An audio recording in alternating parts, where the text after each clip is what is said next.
some relationships break the rules. Territorial and terrifyingly strong, lions don't usually accept people into their pride. Ever get the feeling you've been surrounded by lions? I get it every day. Kevin Richardson seems to have a dream job, looking after lions and other animals that have come to accept him as one of the pride. But there's feuding and fighting when new arrivals send fur flying, and a deadly battle for dominance in another family leaves an orphan on his own. As the park that's become a refuge for the most vulnerable faces financial ruin. So I would hate nothing more than to see this place go and the animals in it. It's my life and soul.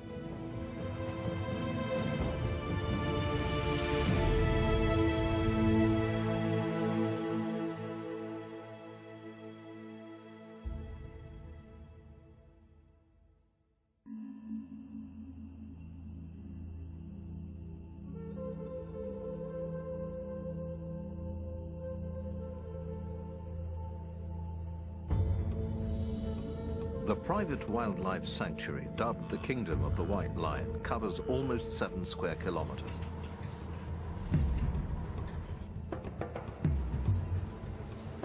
It's home to leopards,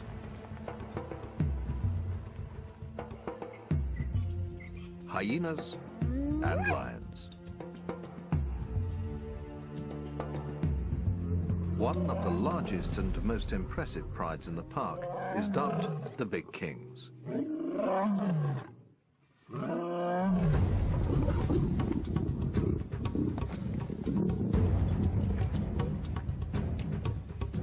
The family is headed by 4 males, 2 tawny lions, Rafiki and Siam, and 2 white lions, Alex and Kaiser. But they are growing restless. White lion Kaiser is challenging the other males for dominance. Kevin fears one of them might get hurt, so he's stepping in as peacemaker. Little big boy. A little big boy. As soon as he reached sexual maturity, everything changed. And he just became interested in one thing, and that was the woman. He's just taken it upon himself to be dominant over them all the time, and he gets extremely aggressive and unpredictable.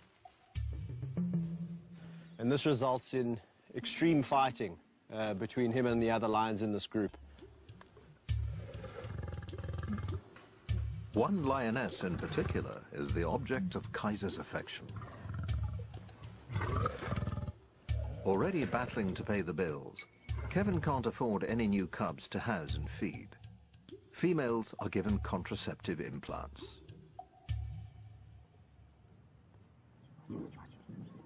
But males still retain their natural mating instincts.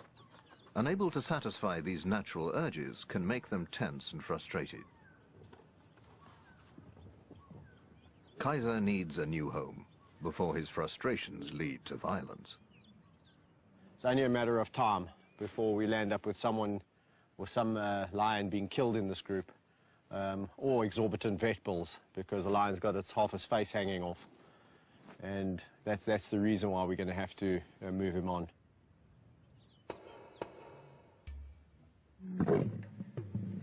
All of Kevin's 38 lions have been bred in captivity. 7 of them are rare white lions, identical to their tawny relatives except for their coloring. But keeping so many big predators is expensive. To run a park of this nature, you are looking in the region of around about $15,000 to $20,000 a month. And that's just maintenance, anti-poaching patrols, staff, keeping the electric fences clean. You got your little magic pliers. You know, feeding the lions, watering the lions, making sure they've got proper veterinary health care, they've been de-ticked, vehicles, petrol, fetching food. It's a big job. People don't realize what a mammoth job it is, taking on, looking after a lot of lions, you know, not just one lion, it's, you know, a lot of mouths to feed. Kevin helped to set up the park as a giant film set for a movie about a white lion. It was his job to look after all the animals on set.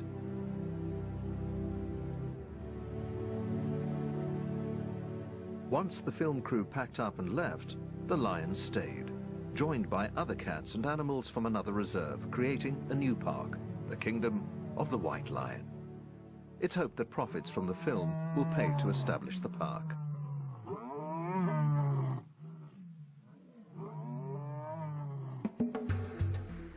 Managing the reserve is a full-time job that includes caring for animals from the time they're born. There's a nursery for cubs, like these young lions, the last to arrive before all of the lionesses in the park were implanted with contraceptives. No, your tongue is rough. So this area over here is known as the nursery area, where all the orphaned or abandoned youngsters come. And in this particular case, we have two lions that are not related, Mfumo and Vayetsi, about 10 months of age. And these little hyenas were also abandoned. So they all land up here in the nursery area where they can get the care and the love and the attention that they need. The two lion cubs are growing up fast. They'll need more space and the chance to mix with adults to develop social skills needed to thrive in a pride. Incorporating the youngsters into a pride will be difficult. Newcomers are often rejected or attacked. Their easy life in the nursery is about to come to an abrupt end.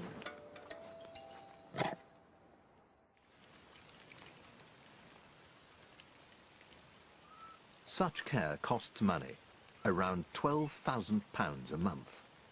Kevin and his backers need the White Lion film that was shot here to make money.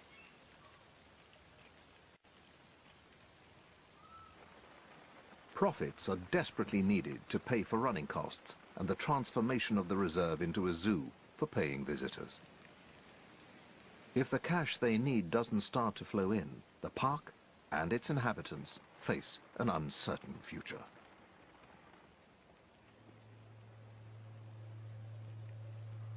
Bandit, you're heavy, my buddy. If the film, you know, for whatever reason now doesn't get out there, the consequences are that the park might have to shut down, and we might be having to find homes for 37 lions, 20-odd hyena, and the rest of the, you know, the animals that live here. Well, it would be all for naught, my life's work, if that happened. And yeah, I can't even begin to imagine that. So. So what do you think? Having started a family of their own, Kevin and his wife Mandy have gambled everything on the success of the White Lion project. They hope baby Tyler will one day inherit a thriving business built on conservation. Behind the scenes, obviously running a park of this magnitude, and it's a constant worry for us, because if we don't find the income and keep things going, then what happens to the animals, which is obviously, Kevin, my #1 priority. On top of financial worries, managing big cats in confined spaces is a full-time job. In the wild, there's plenty of space to roam, but in an enclosure, family feuds can erupt into deadly fights. That ear's ringing. In one pride, 3 young lions are approaching the age when, in the wild, they would leave to form a pride of their own. They're starting to clash with their father. They'll have to be moved before one of them is seriously hurt. Kevin decides to relocate them to a new enclosure, together with 3 other young lions.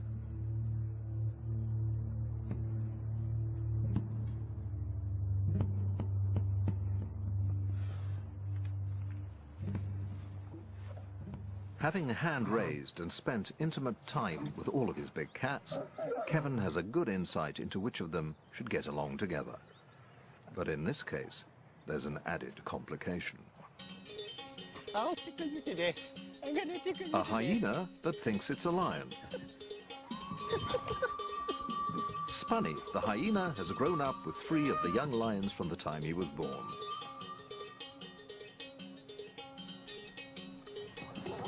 Lions and hyenas are usually considered to be arch rivals that will attack each other at any opportunity. But Spunny has developed feline behaviors that would make him an outsider among other hyenas. He'll stay in the pride where he's long been accepted as an honorary lion.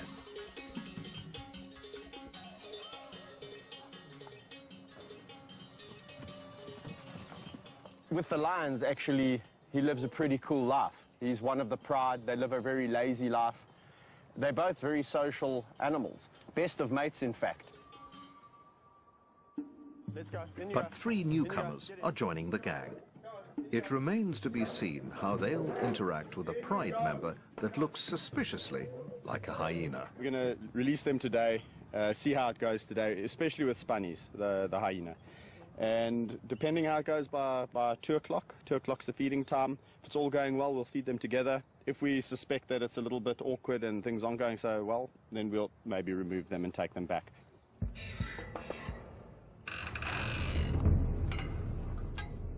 Experienced keeper Rodney Nombakana is the only other person allowed to handle animals in the reserve. Young lions are notoriously unpredictable. As the two groups meet and establish a hierarchy, nervous tension can easily turn to aggression. When they fight like that, and I mean, it makes a lot of noise, and to a human being it seems very scary. But to lions with their thick skin and all of that, just a wah, wah, wah, wah, wah, they immediately are showing who's more dominant than the next. One group lays low, while the other three lions and Spunny the hyena look to Kevin for reassurance. So at the moment, we're in a bit of a apartheid situation, where we've got this group, including Spunnies. Spunnies is on the periphery, and myself, and the three newcomers, and it's segregation. But it's gone really well. I'm really happy about it. There's been a little bit of nose touching and that kind of interaction. No aggression from either side. The two groups soon integrate and start to make friends. That's fantastic. Even Spunny finds his place in the new pride. Hyena wins. But the real test is still to come. Feeding time will determine whether the new group can coexist peacefully, or whether a battle for a best morsel will descend into sectarian war.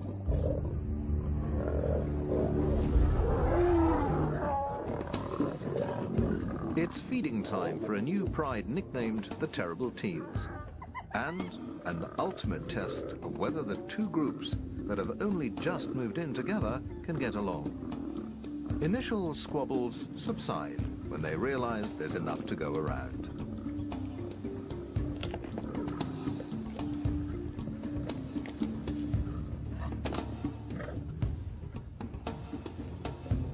Bizarrely, the new pride includes Spunny the hyena, raised with lions since birth.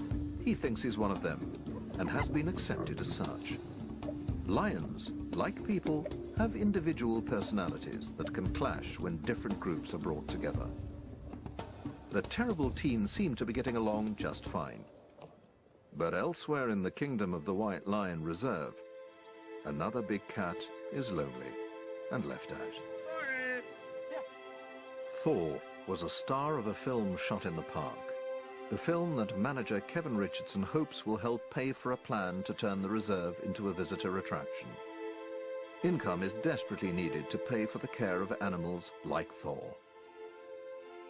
Lions are social animals, and Thor has been on his own for far too long. But there's a shortage of suitable companions. Thor's about 7 years old now, and he's way past the age of forming new bonds with other male lions. Come. So it's not an option, you know, to put a male lion with Thor. The only option really is females. It's just a really difficult situation at the moment because the nature of the kingdom is that we've actually got far too many males compared to females. And the females that would go with Thor would have to be on the pill. And we don't really want to just acquire 2 female lions to put with Thor. Long walks provide much-needed companionship.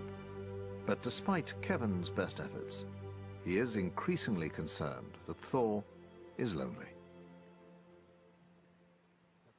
When the days go by and I've had a busy week, the only lion that really is in the back of my mind is old Thor, because I know he definitely needs some love and attention. Out of all the lions I walk with, this must be my favorite, because I know how much he needs this enrichment. This is really important to him, living as a bachelor. So, you know, whenever he sees me, it's like, come on, Kev, can we go for a walk? Can we go for a walk in the greater area? So I try and take him out more than the others, because they've got, you know, each other's company. Hello, my big boy. What you been doing? Hey, you having fun?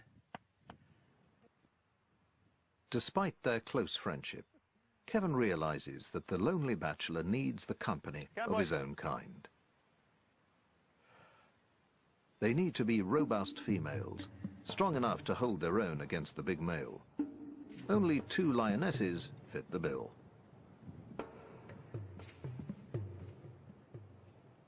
But they're already part of a stable pride, and there's no guarantee they'll get along with the temperamental Thor.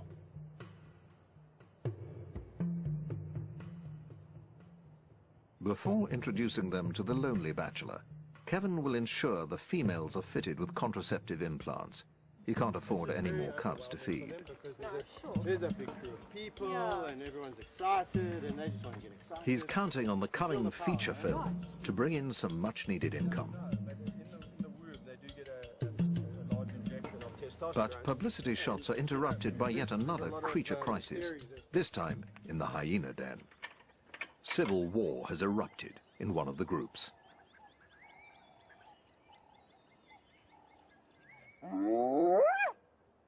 Hyenas live in matriarchal clans, ruled by females.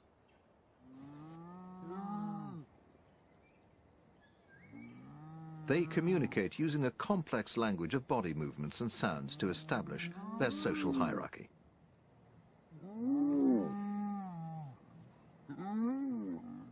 Males are lowest in the social rank. In the warring clan, a mother is fighting with a daughter that's challenging her position as a dominant female.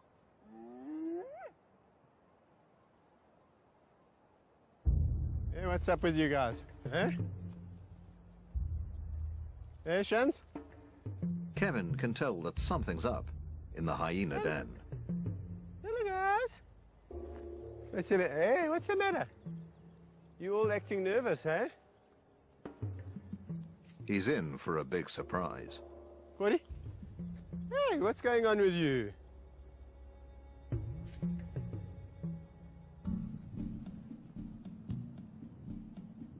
The dominant mother of the hyena clan is nowhere to be seen. Where's Gina? She in the den? She's usually first to the fence to greet Kevin, but not today. We're all acting very strange. I guarantee you something's up. Eh? Given the battle brewing between mother and daughter, he investigates the den. And there's a big surprise in store. What? He's got some cubs. There's 3. She's got 3. This is very, very unusual. Hey, look, this is the first time she's had 3. I feel like a little kid on Christmas. I want to go wait to unwrap my present. This is amazing because she's actually very calm. Gina's a very protective mother. In fact, ferociously so. You can imagine she will protect these cubs at all costs. Newborn hyena cubs are vulnerable to a deadly threat within their own clan. Babies are often cannibalized by rival adults and even their own siblings. Kevin will need to keep a close eye on them.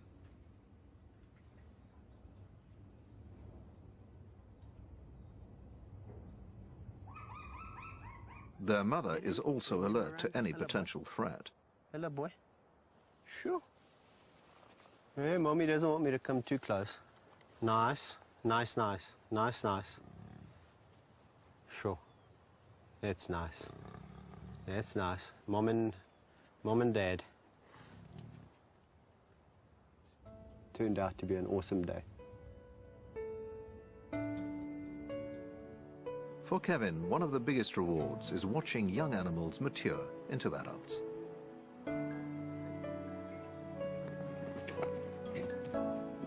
And those closest to his heart are two lionesses he rescued as cubs.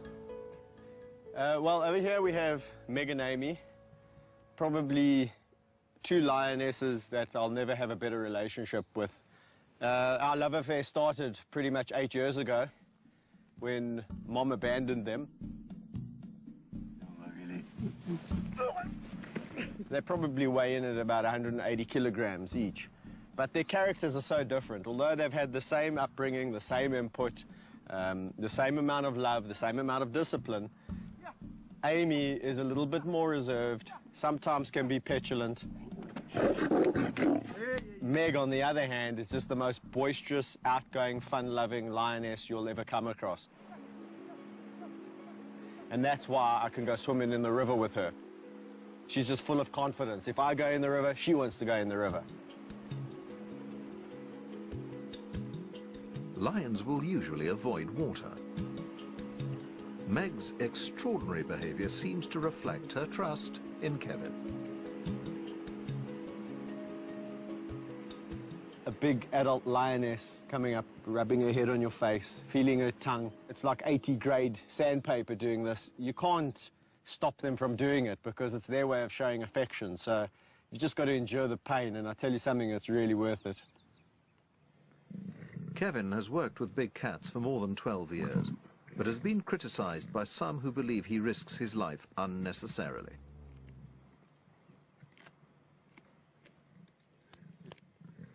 Yeah, I get criticized all the time for the way I interact with the lions. You know, a lot of people say, do you really need to interact with them that intensely?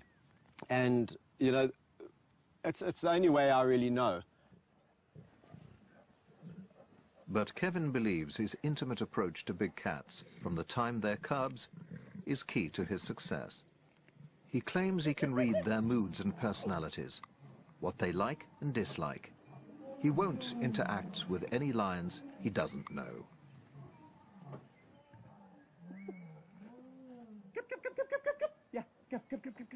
Amy. So Meg and Amy are just those two unique individuals that I can do this kind of thing with quite freely, and truly, if I fell asleep in this enclosure, I honestly can say I fear not that they would jump on me and try and eat me while I'm sleeping.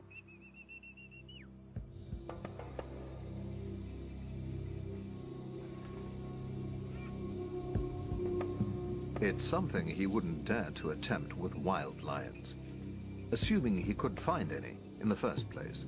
Wild populations have declined by 80% in less than 30 years. It's estimated that there are only 25,000 left. White lions are the rarest of all and can only be found in a small region of South Africa. Kevin has been invited to discover why there are so few white lions left in the wild.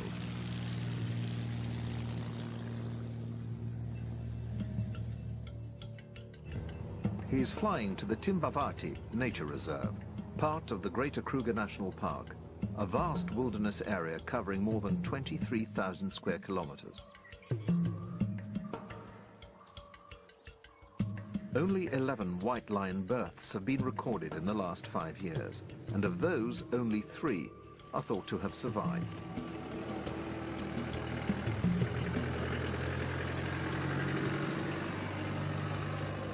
Kevin has joined Ranger Patrick O'Brien and tracker Albert Ubisi to try and find them. If they succeed, it'll be the first time Kevin has seen a white lion in the wild.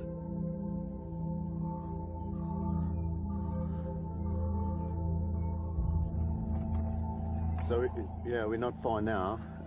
We've been tracking the lions for some time now, and we know it's the group that we're looking for because we can see the adult females and we can also see the cub spoor. So it's just, I reckon, around the corner there. Albert's told us we should expect to find some lions, hopefully.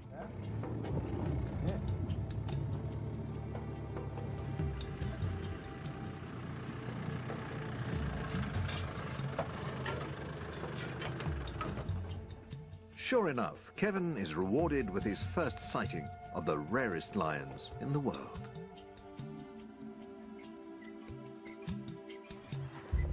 This is awesome, man. White lions display a rare recessive gene that inhibits the production of color in their fur. But they are not albinos. Their paw pads and lips are pigmented, and often their eyes are bluish instead of the usual golden brown.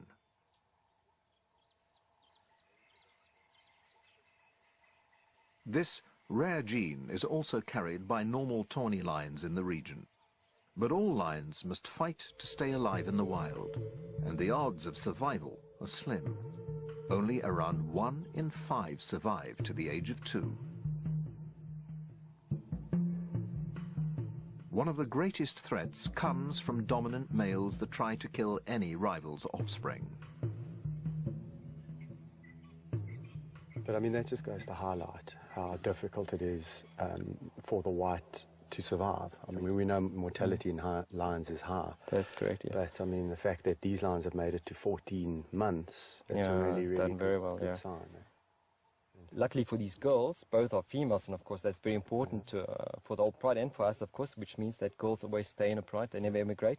Of course, lionesses are the core foundation of a pride, and with these 2 girls staying in the pride, that just means that, of course, it's going to be great in the future to see these 2 girls grow up and become adults. Isn't that going to be fantastic? Can you imagine, coming here and 2 or 3 years from now and seeing these massive adult white lions hunting? I'm going to be back, I'll tell you that much. I will be back. Very impressive.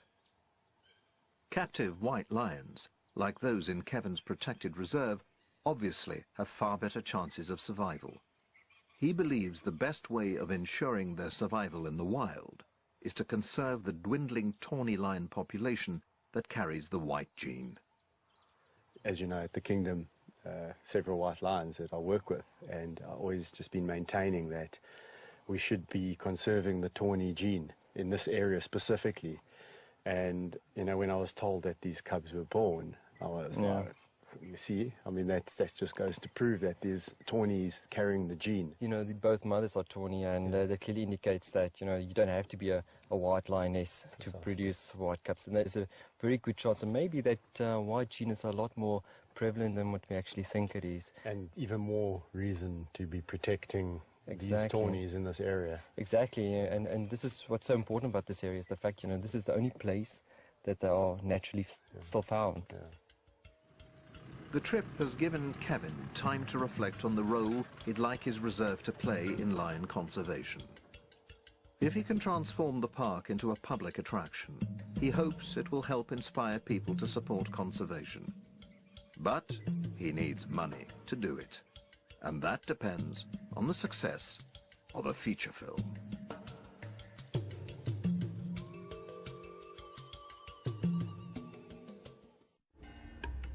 The future of the majestic animals in the kingdom of the White Lion Reserve depends on the success of a feature film starring its feline residents. Manager Kevin Richardson thinks nothing of play fighting with a quarter-ton lion. But public speaking is another matter, and he has to face the cameras to promote the film that's vital to the future of his beloved animals. Well, it's tricky because when you're working with animals that can eat you, you've got to be... 4 years in the making, it's hoped the film will make a profit that can be used to transform the park into an attraction for paying visitors. I'm not joking. I mean, the film took 4 years to make. And believe you me, when a lion doesn't want to do something, he doesn't. And you better listen to him. You better listen to him.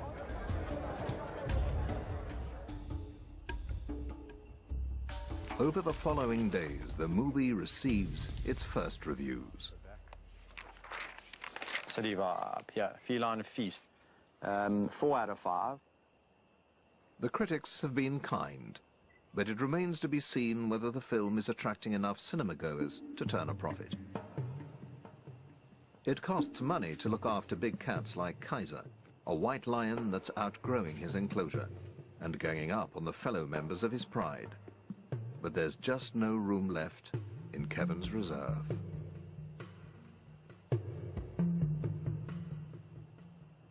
A lion like Kaiser, obviously, we'd like to find him a really good home. So you've got to go into you know, the details of who's this person, how long have they been involved with lions, do they have the right documentation, what's the facility like, what's his enclosure going to be like, because he's really been used to a great life. It could take months to find Kaiser a good home. Unscrupulous overbreeding of lions in South African parks and zoos means there are already too many big cats looking for homes. Some end up in so-called canned hunts, in which they are released to be pursued and shot by trophy hunters. Kevin simply won't allow that to happen to one of his cats.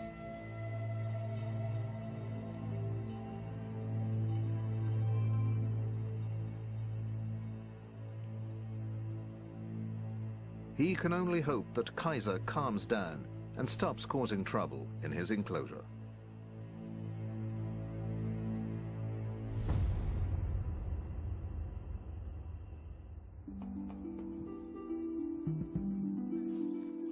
In the nursery, two cubs that have grown up together are fast approaching adolescence.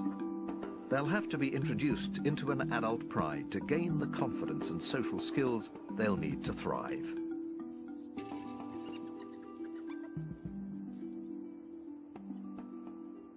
I'm a firm believer in cradle to grave, and for every animal that you hand raise, you really are responsible for his destiny. So if an animal has been taken away for whatever the reason, it's a lifetime commitment, and you've got to really figure out what's going to happen with that animal when it gets older. Come, boys. Come, Fumu. Come, boys. The cubs have a big week ahead of them. Let's go. Come. Come. Let's go. Come. Good boys. The plan is to gradually introduce the cubs to the adult members of their new pride, the so-called terrible teens. If the cubs were suddenly dumped into the deep end, fighting and serious injuries could result, as the adults follow natural instincts, to show the cubs who's boss.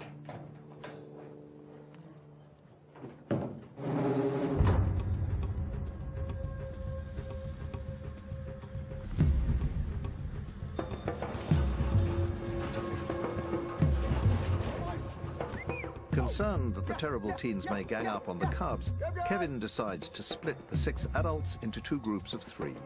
The cubs will stay protected inside their cage in case there's any trouble.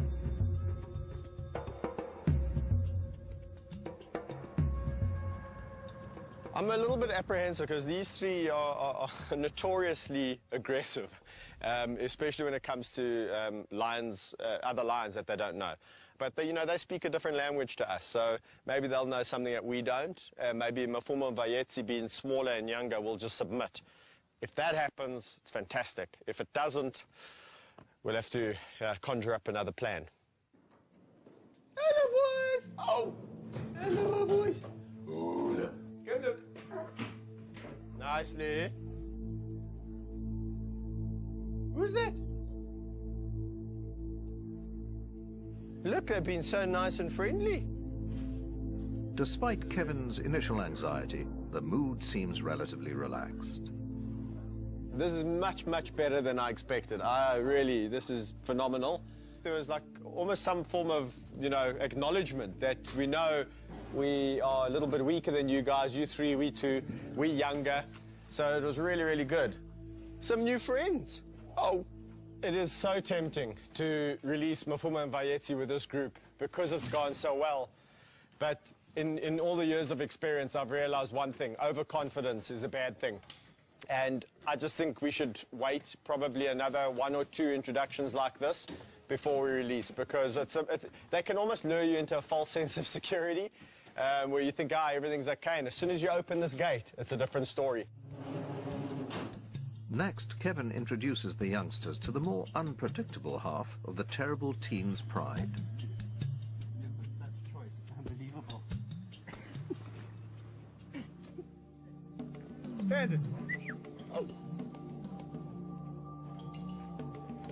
They're the oldest and most unruly trio of the group.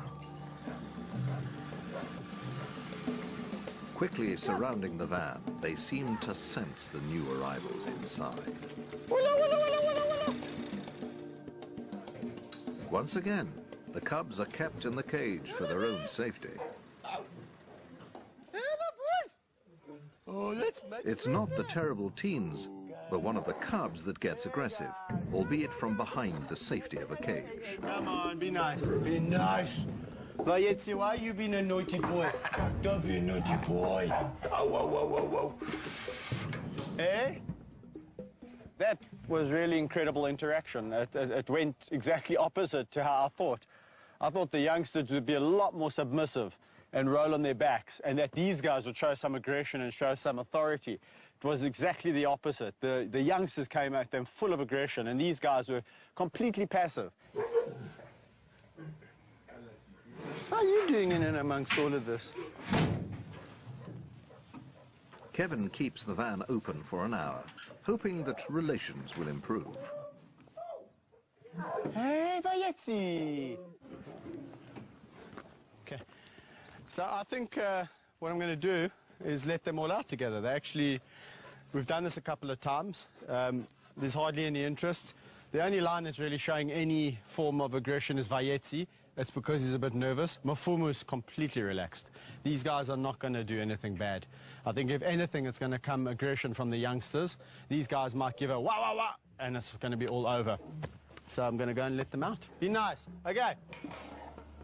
Without the protection of a cage, cub Vayetzi's bravado quickly fades into submission.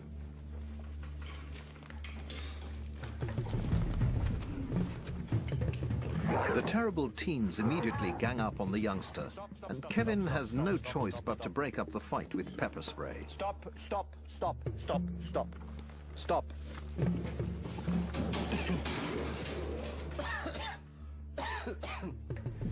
I just got a hunch that it would be okay to let them all out. They're all in jolly moods, and especially the youngsters have been extremely submissive.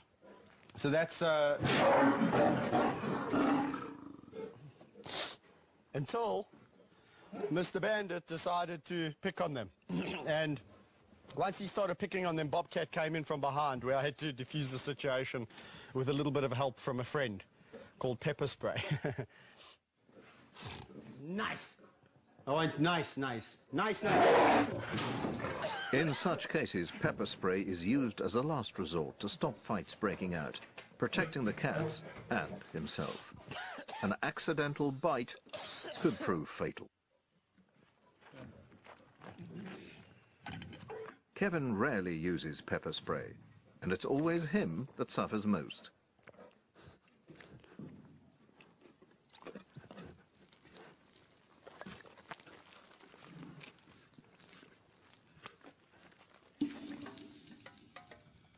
The terrible teens have lived up to their reputation.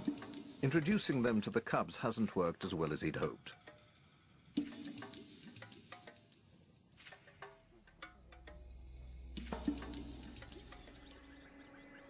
Discord seems to have spread to the hyena den, where a deadly power struggle is unfolding between a mother and daughter.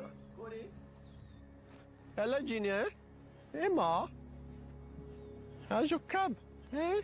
Two of Mother Gina's newborn cubs have disappeared. What's happening? Hello, my girl. But the matriarch is out of the den and appears restless. Why are you out the den? You should be with your baby. He investigates the underground den. There's three. Hey, my girl. Hello, Gina. There's three hyenas. Hold on, I'm a bit confused here. You're not going to believe this, Oslo. They must be her cubs. I didn't even know she was pregnant. Hey, hello, my girl. Hello, Gina. Hello. The matriarch's remaining cub is still alive, but her daughter Oslo has also taken up residence in the den and given birth to two more new cubs. Kevin believes the daughter may have killed and eaten her mother's cubs in a battle for dominance. Yet the two seem to be coexisting peacefully enough. Kevin hopes it's the end of bloodshed in the clan. But the civil war is about to escalate. What's going on in here, guys? Eh? A mother and daughter are killing each other's cubs in a savage battle to dominate the hyena clan. My goodness, what's going on here? Eh? A total of 4 cubs have disappeared. Matriarch Gina is avoiding the den. It's a bad sign. She seems a little bit calm and friendly, and that's a bit worrying, because if she had a cub, she would be a lot more cautious and protective. The hyenas are behaving strangely. The daughter and another male are raising their tails, a clear sign of aggression. These guys are showing signs of a little bit too much aggression, and I think we should start hopping out of here, right? Kevin investigates the den that just days ago was alive with newborn cubs. Let's just see if I can entice him down here. This is crazy.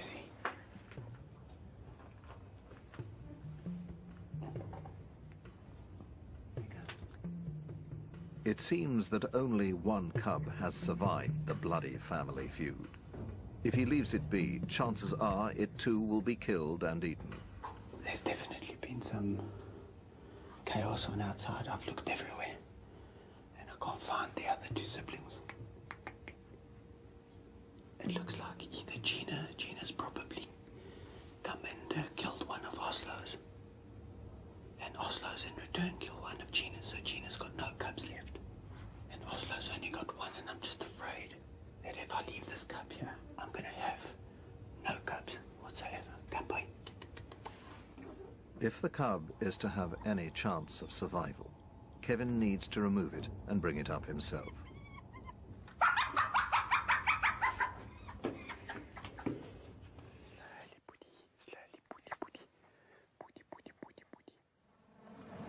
Hand-raising the hyena cub is another full-time job with another costly mouth to feed.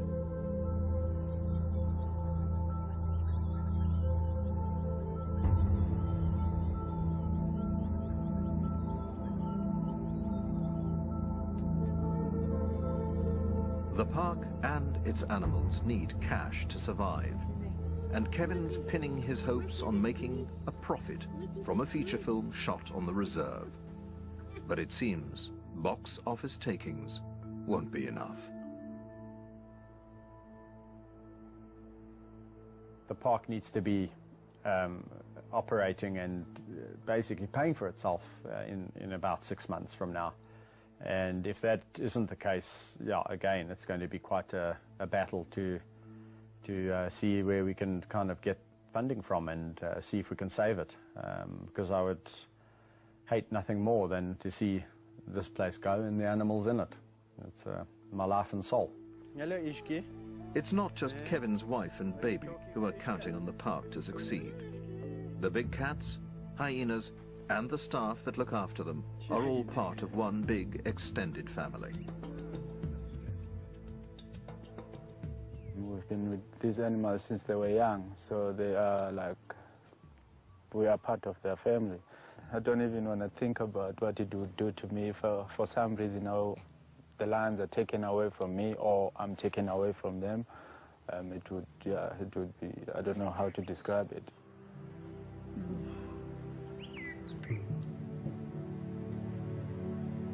12 years ago, I made a little pact with 2 lions called Town Napoleon, and the commitment was to really see them through to old age. And that's basically a lifetime commitment, and I'm not going to throw in the towel just because we've got a couple of financial issues. Like the bush trails stretching before Thor, the lonely lion, the road ahead seems uncertain and strewn with shadows under a setting sun.